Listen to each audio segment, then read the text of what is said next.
হে কৃষ্ণ, করুণা সিন্ধু, দীনবন্ধু জগৎপতে, গোপেশ্ব গোপিকাকান্ত, রাধাকান্ত নমস্তুতে। এই সব কুলগ্নকারী বর্ণসংকর দোষে সনাতন জাতিধর্ম এবং কুলধর্ম সমস্তই বিনষ্ট হয়। শ্লোক 42। হে জনার্দন, গুরু নিকট শুনিয়াছি, যাহাদের কুলধর্ম নাশ হয় তাহাদের অবশ্যই নরক বাস হয়। শ্লোক নম্বর 43।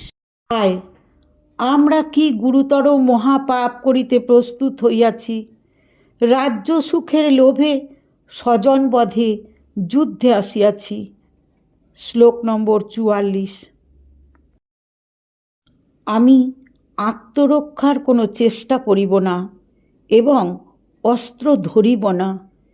এই সুযোগে দুর্যোধনাদি কৌরবগণ যদি আমাকে বধ করে তাহাও আমার মঙ্গল। সঞ্জয় বলিলেন, এই বলিয়া অর্জুন শোকাকুল হইয়া ধনুর্বাণ ত্যাগ করিয়া রথে বসিয়া পড়িলেন। প্রথম অধ্যায় বিষাদ যোগ এখানেই শেষ হলো। আগামীকাল গীতা পাঠের ফল পাঠ করব।